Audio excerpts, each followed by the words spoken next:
If you're a teen, or you know a teen who's been diagnosed with scoliosis, one of the first questions that always comes up is a hopeful one.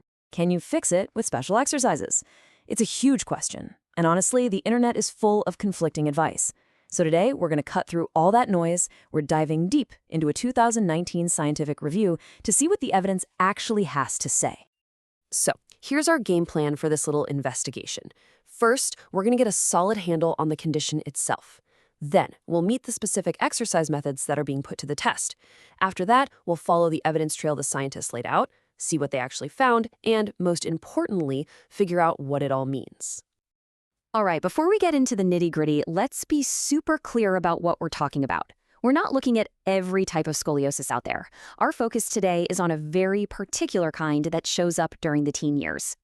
It's officially called adolescent idiopathic scoliosis, or AIS for short. Now, idiopathic is just a fancy medical term that means we don't really know what causes it. It's a total mystery. It's diagnosed when an otherwise healthy kid develops a sideways curve in their spine of 10 degrees or more. And it's more common than you might think, affecting up to 3 out of every 100 teens. And that brings us right back to the million-dollar question.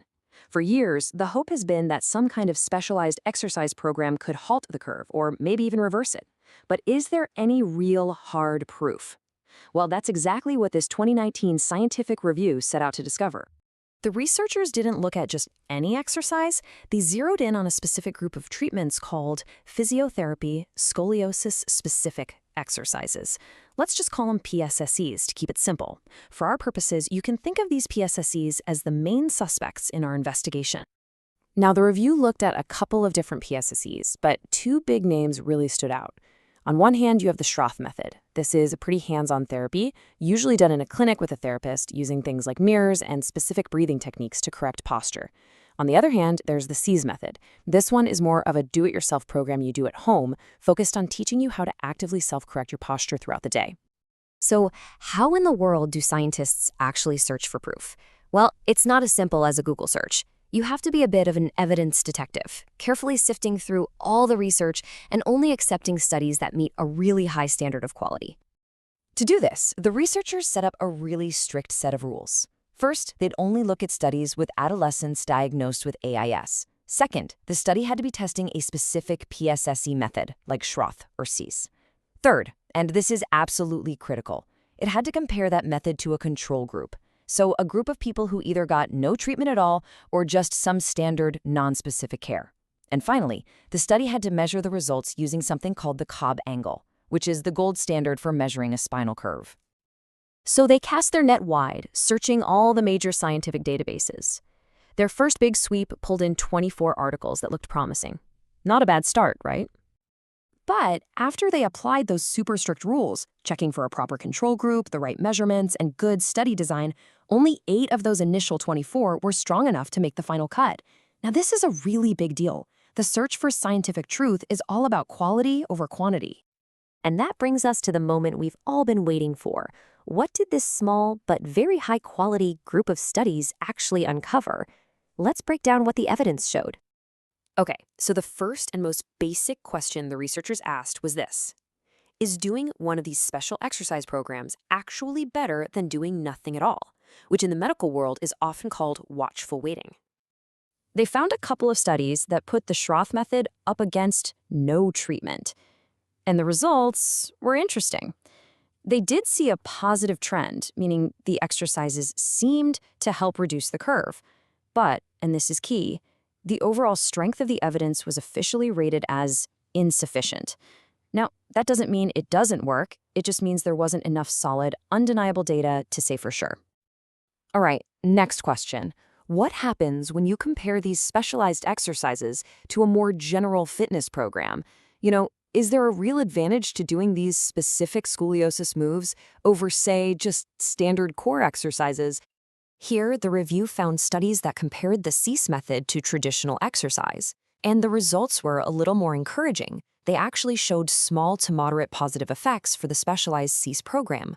But even so, the evidence was still rated as limited, which means, yeah, it looks promising, but there's still some lingering uncertainty.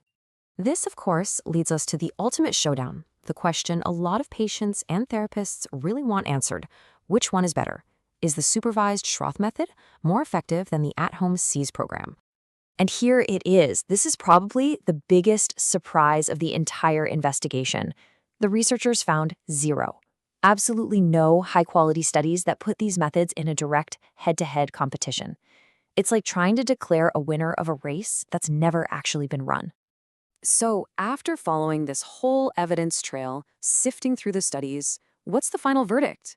Well, it's not a simple yes or no. The real conclusion is actually something different. It's a challenge. I think this quote from the review itself just says it all perfectly. The authors wrote that we need more and varied studies of higher quality before any definitive determination can be made. This isn't the end of the story. The science is still a work in progress. So why is the evidence insufficient or limited? Well, it's not because the exercises were proven ineffective. It's because, first, there just aren't enough of those gold standard studies out there. Second, the studies that do exist often measure success in slightly different ways. And third, they were all so different from each other that it was impossible to lump their data together to get one big, powerful answer. It's like trying to average apples and oranges.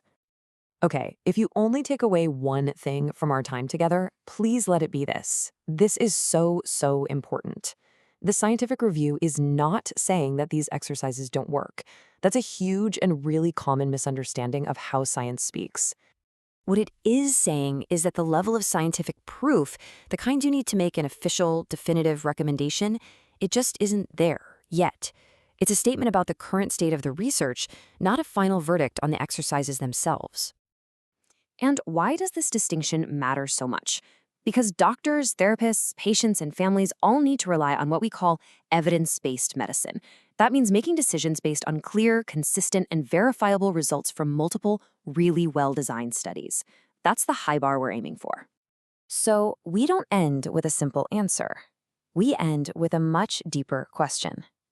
What this review really shows us is that the immediate goal isn't just about finding a better exercise, it's about building better evidence. It's a call to action for the scientific community to design those bigger, better head-to-head studies that can finally give everyone the clear answers they're searching for.